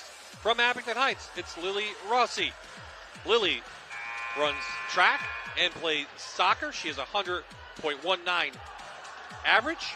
She's the founder and director of the Abington Heights Comets Care Toy Drive. And for North Pocono, Sora DeLucy. Sawyer also has an average over 100. She runs track and plays volleyball, and she's 3 years on the National Honor Society. Once again, this high school hoop season, the Figure Law Firm is happy to present a $3,000 college scholarship to the senior we choose after the season. Bob-eyed Taryn Melody Liuzzo. And Taryn, we're back to the beginning. 29-29 the score. And like you said at the beginning, for North Pocono to be in this game or even win it, they needed to keep it low scoring or in the 30s. So it's anyone's game right now. What has Abington Heights done to get back in this one coming out of the break? They stopped Ella Clementoni. They quieted her in the second half. Lily Skoblik has been all over her, all over the court, and they made the adjustments that they needed to take that momentum back. And I think they stopped forcing shots and cut down on the turnovers. Definitely. And we have a 30-second timeout by Coach Klingman. Didn't like what she saw from her offense.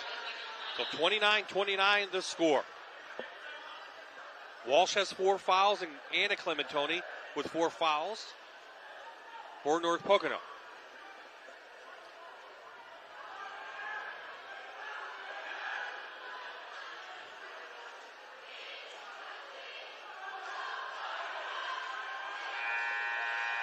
So here are the standings in the District 2 5As. They go into tonight.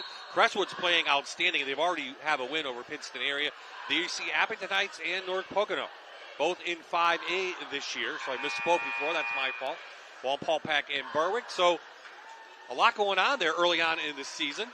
But Crestwood so far, the best team in 5A. Yeah, a very strong team. A lot of competition there.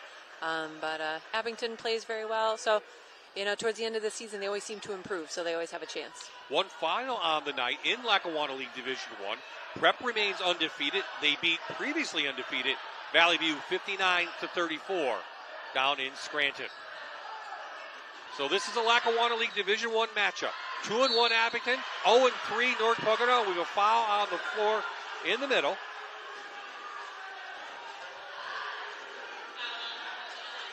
And that's Cameron for Joan.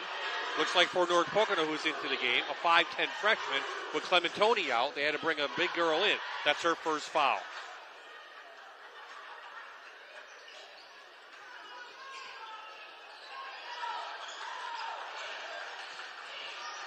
Coleman, nice pass to Paulman. And she's going to be called for a travel.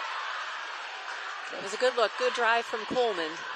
Just a little too eager to shoot on that one, so she got called for the travel on the inside. So North Pocono does not want to go 0-4 in the division. And you know Abington Heights doesn't want to drop to 2-2. So a big game here. Clementoni looked for a shot, didn't have it. Downtown, Alea Quinn. Her fourth 3 on the year, and it's a big one. Gives North Pocono back the lead. We wanted someone to look for the shot, and she did. And Ella Clementoni thought about the shot, made one extra pass, and it worked out well for North Pocono. North Pocono with strong defense. Clementoni has the lane. Being guarded by Skoblik. Into the paint for DeCesar, blocked away.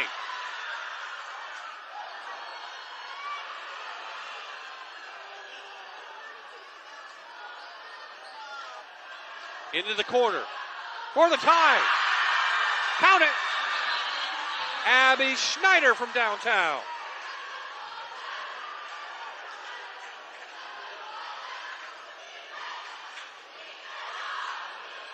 You said the game had to be in the 30s, and that's exactly where we're out, Taryn. And Abington needed that one in the corner. Great look from Maggie Coleman across the court for that 3 in the corner. Quinn thought about it. Well, she traveled once, did DeCesar in the paint. She came back out, traveled again, got caught. 5:13 remaining in this game.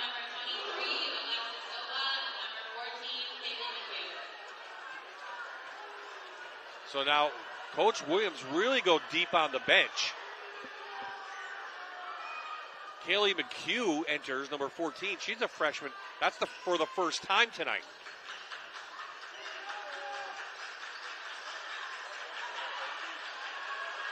Mistake on the defense. Lily Skoblik couldn't get it, but Cantor's there for the garbage, and she puts it back up and in.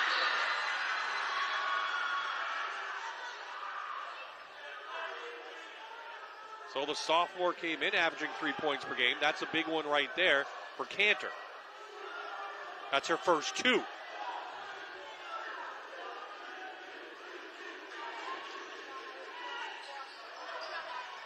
Skoblik now on Clementoni. Best on best. Picks up a screen, has the lane if she wants. She's right down the lane, and she's going to get to the free throw line.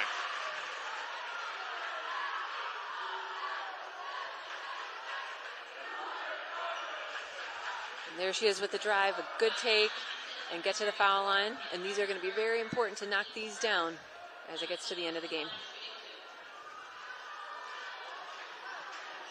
4 of 6 on the night. Big one there. Third foul was against Cantor.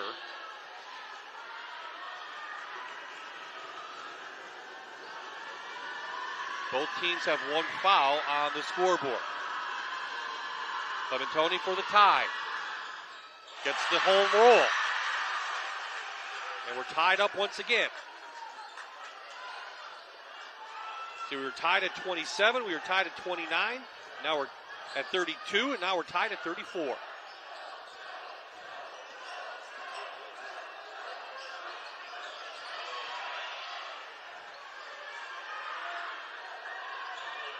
DeCesar is all over Maggie Coleman.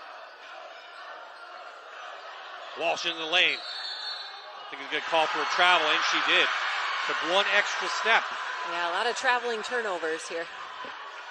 Deanna Kleeman said she was hit on the arm. That was not called. So it's a good game here and a capacity crowd here at North Pocono High School. It's the 17th annual Pink Game, and it's going to come down to the wire.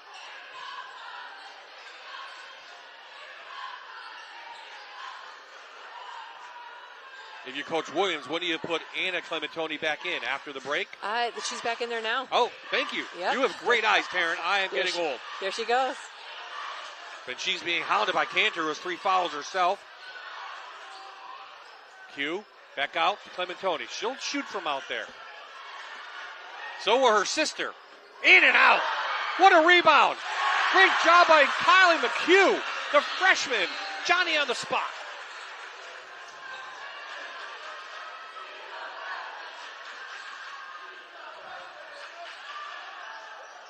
Cantor from 8-footer, no good. Rebound taken by Dimmick. The under 4-minute break is coming. Clementoni into the paint again with the left hand, can't get it to go. What a huge opportunity. Couldn't make the basket. And there's the foul. Probably not a bad foul on Quinn, and that should take us to our under 4 break. 3:04 remaining. 36-34 the score.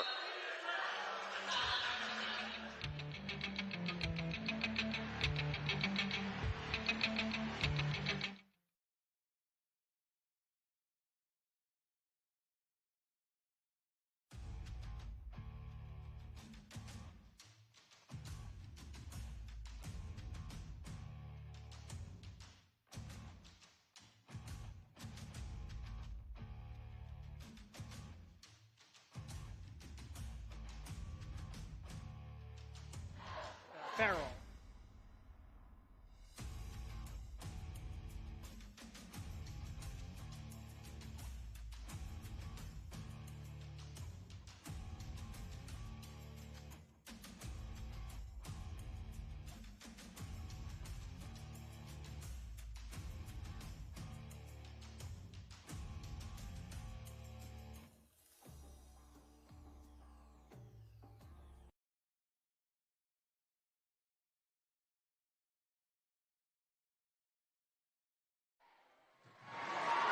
Welcome back. I'm joined by Dr. John Farrell, a radiologist with Geisinger.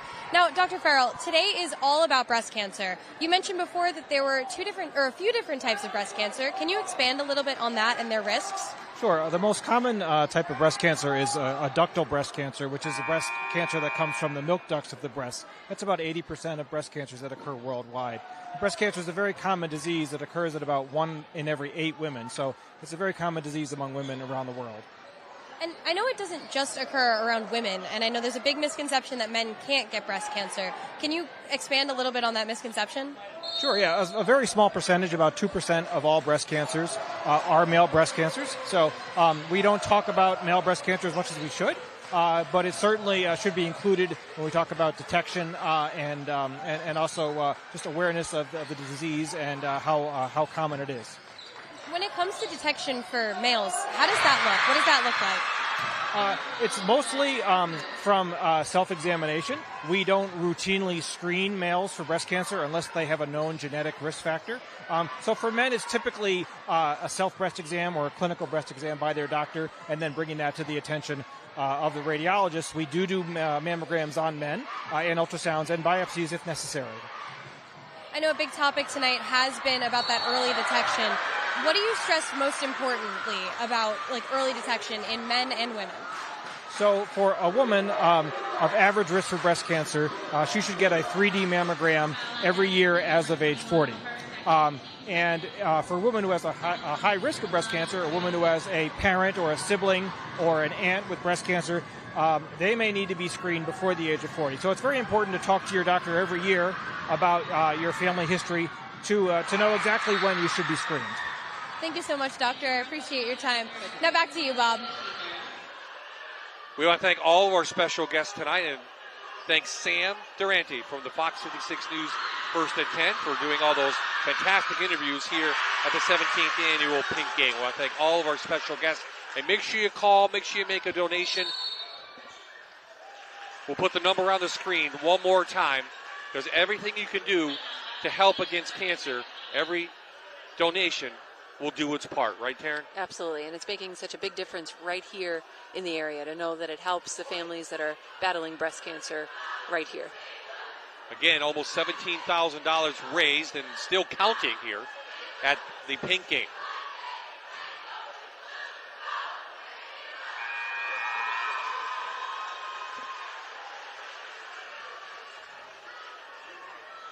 Here are all of our sponsors tonight from both schools who did a great job. Just over 6 weeks that they planned this, since this game is a lot earlier than it was last year because they're playing twice. We want to thank all of our sponsors here in the 17th annual Pick Game, all of them there on the screen. Back on the floor, a 1-point lead for the home team, 2:16 remaining, Taryn, and this is the kind of a playoff atmosphere, doesn't it? It does, yeah. It's a big game, and it's great to see it be such a close, exciting game after all the hard work that each team did to raise money for this event. Give Abington Knights credit. Came out of the locker room trailing, and they cut into the lead, and now trail just by 1 with under 2 to play in the 17th annual Pink Game. Walsh cut off. Coleman trying to get the baseline, guarded by Ella Clementoni. Yeah, they made a switch there. It used to be Dimmick all over. She's been doing a great job on Coleman in the second half. Now they switched it. They have Ella Clementoni on her. Coleman takes the ball out top. Coach Klingman directing traffic. Clementoni with the good defense. Might have got a hand in there, and there's a foul on the floor, and it will go against Abington Heights. No free throws yet. It's just the third team foul. Exactly 90 seconds left in this game. Again, North Pocono has not beaten Abington since 2015. And they're battling in there, going for the rebounds. A very physical game down low. So now, pressure going to be put on. Full court press now by Abington Heights.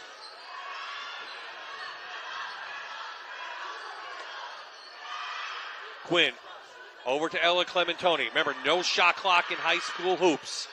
They can run this all the way down. Instead, Coach Williams wants to call a timeout. 1:16 remaining. 37-36 the score.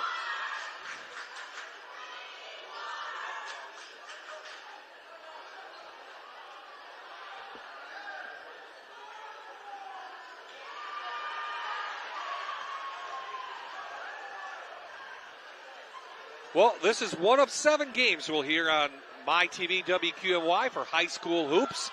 We'll continue. We'll have more girls action in the Wyoming Valley Conference as Nanticoke takes on Holy Redeemer. Then a big game up in the Lackawanna League, Division 3, Holy Cross of Riverside.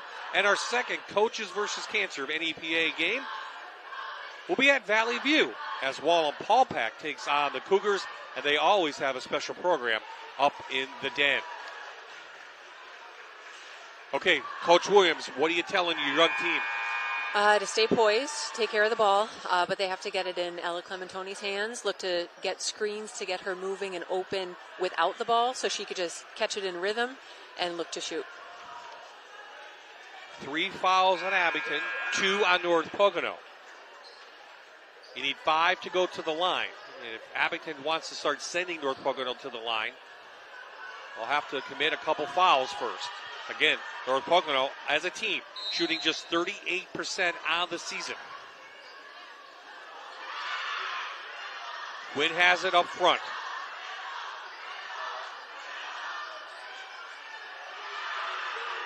Anna, down the lane. Lays it up and in. What a difference number 42 has meant to this North Pocono team. Timeout on the floor, Coach Klingman. Abington Heights trailing by 3, 55 seconds left.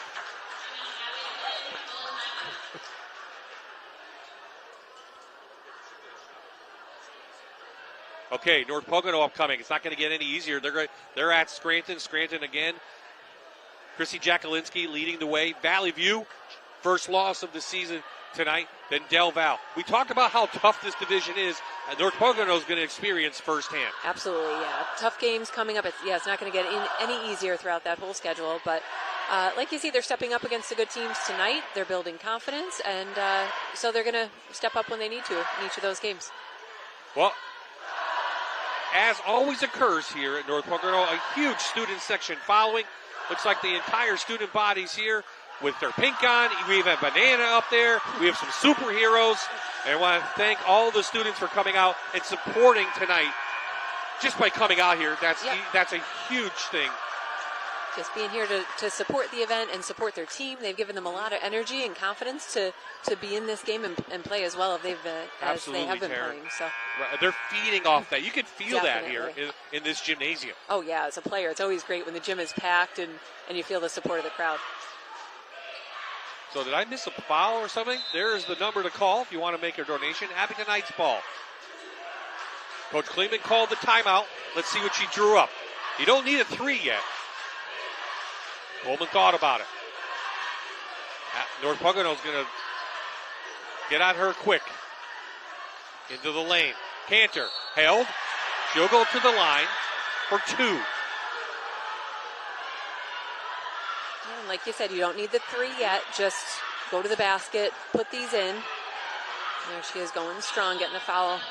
Ella Clementoni picks up the foul, her second. So Sarah Cantor, a sophomore, to the line, 73% on the year. She has not shot any free throws here tonight. With the student section behind her, she cannot make the first.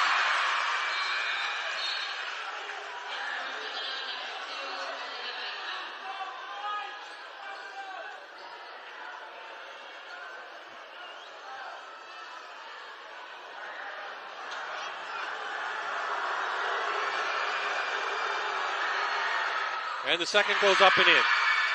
So it's a 2-point game.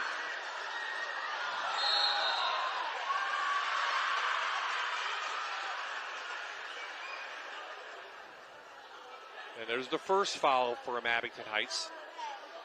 Next one, North Pocono will be shooting free throws. That'll be Lily Skoblick's third. Let's see how quickly Abington Heights wants to foul or if they go for the steal. Freshman throws it into sophomore. Clementoni guarded by Lily Skoblick.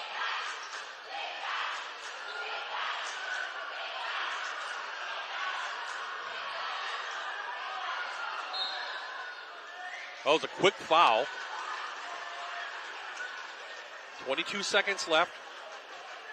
Maggie Coleman picks up her third foul, but more important, this is going to put the junior, DeCesar, to the line. She has not shot any free throws tonight, Taryn.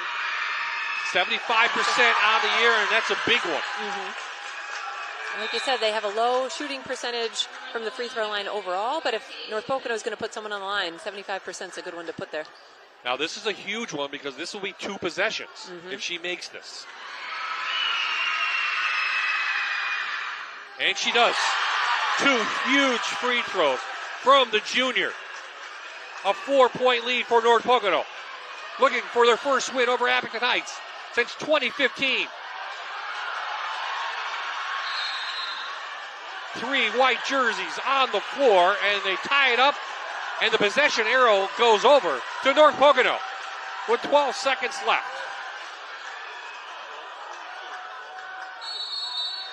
Timeout on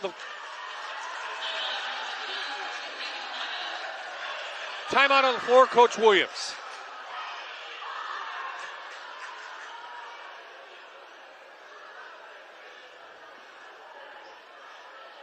For Abington Heights, they have prep next Tuesday, and then they get Valley View, so it doesn't get any easier for them as well. This is a young team. 4 new starters for Abington Heights. They're missing Emma Coleman, who's out sick. Yeah, I think they're going to need her to be better to be back on the court as they face prep in Valley View. Absolutely.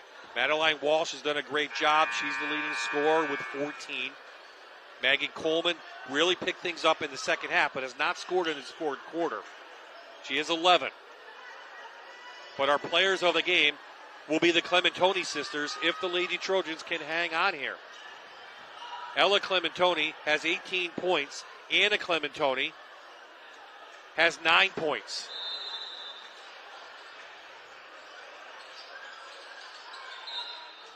Oh, foul before the ball came in. Lily Skoblick pushed Ella Clementoni. So for Skoblick, that's her 4th foul, and Ella Clementoni can seal this one, I think, with 2 free throws.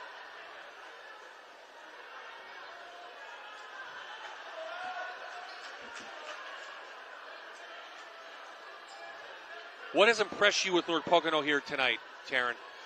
Their confidence and their poise down the stretch. Being a young team, you want to hit that foul shot there, but they've been able to take care of the ball, take the pressure. Even when Abington came storming back, they were able to stay calm and handle the pressure.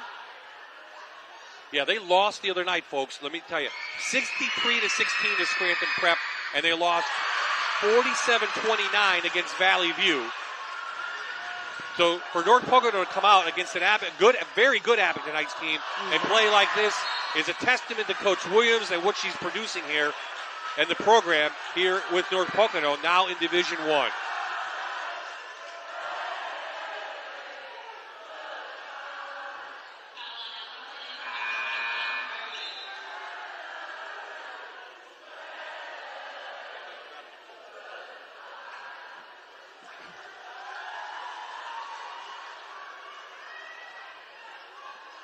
So that's 5 fouls, and a superb night for Madeline Walsh.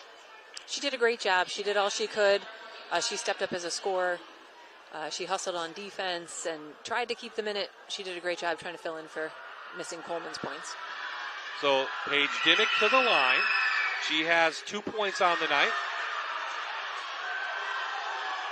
And North Pocono has to work on those free throws, though. It will cost them at some point. But again, a young team. It's the second.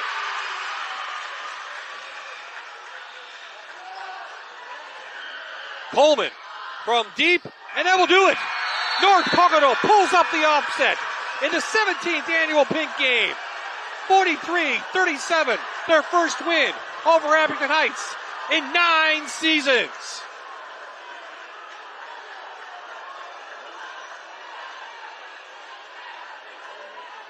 Students stormed the court. They kind of banged into one another as well, right in the middle.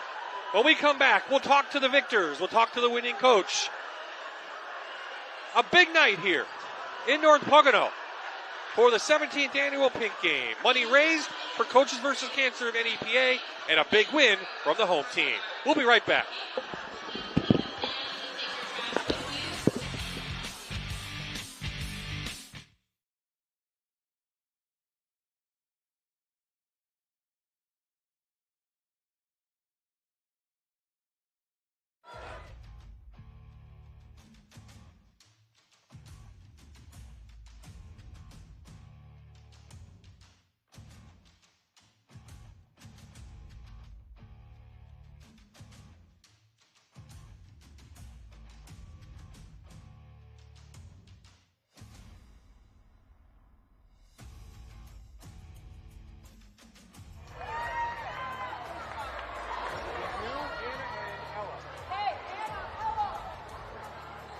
Where's your light, John? Want to go on the light?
We're back at North Pocono High School. The Lady Trojans beat the Lady Comets of Abington Heights 43-37 for their first win over Abington in 9 seasons. Kiana, you hear that. This team has not had success.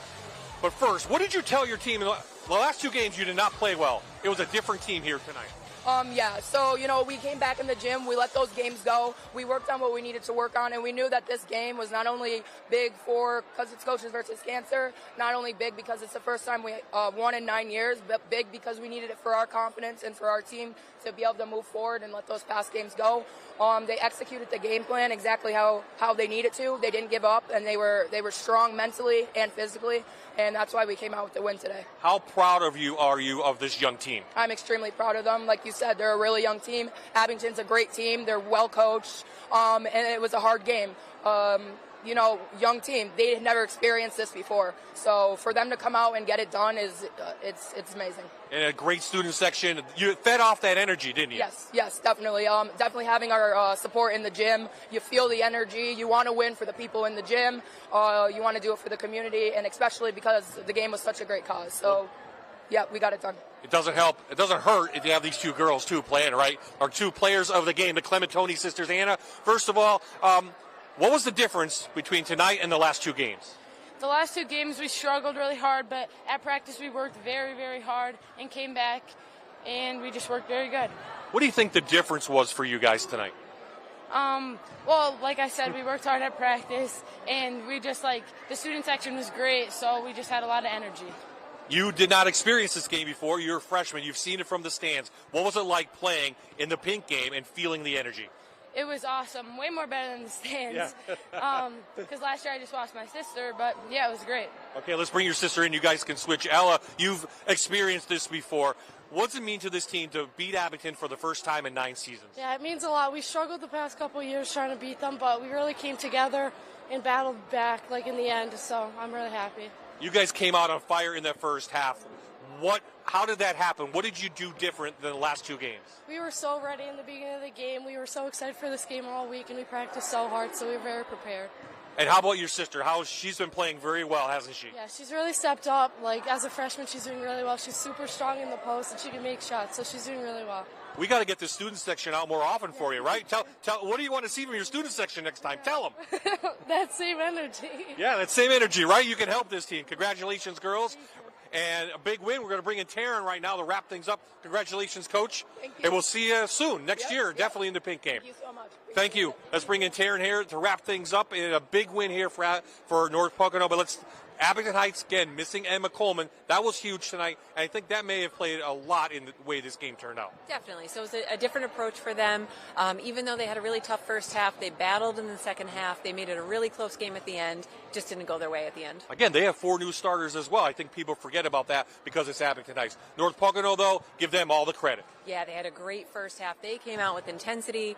Their shots were on. And then in the second half, when their shots weren't on, they did the little things. They hustled on defense, took care of the ball, and rebounded to win the game. Well, we've been around this game a few years. The past couple years. This is probably the best pink game we've ever seen. It was. It was very exciting. The energy of the crowd, the support of the community, and it was just a really great game. And you mentioned that community. Make sure you call. Make sure you get part. You're part of Coaches versus Cancer. And I know, Taryn, it's very special for you as well. And just what you saw tonight, the overall pink game experience, what does it mean? It's great to see that it's more than just basketball, that people come together to support each other. Like the speaker said, nobody fights alone. And this just proves it tonight when everybody comes together for a great cause. Taryn, thanks for coming out, and thanks for adding your expertise. Our next game will actually be a girls' game in the Wyoming Valley Conference. Taryn can't make it, but we'll have Paul Garrity with me on the call. It's a big one in the Wyoming Valley Conference Division II, as Nanticoke will take on Holy Redeemer. Will be on the air next Wednesday at 7 o'clock. So a big win here, and a big win for Cancer. They're raising money, over $17,000 raised tonight for Coaches versus Cancer of NEPA. I think that's bigger than the score on the scoreboard. Well, North Pocono pulls off the upset over Abington Heights. The final score, once again, 43-37. For the entire Fox 56 Sports crew, for the entire sponsors of this game over the years, and a big thank you to all the moms and the families that helped everything come together for this special night. This is Bob Ide saying so long from North Pocono.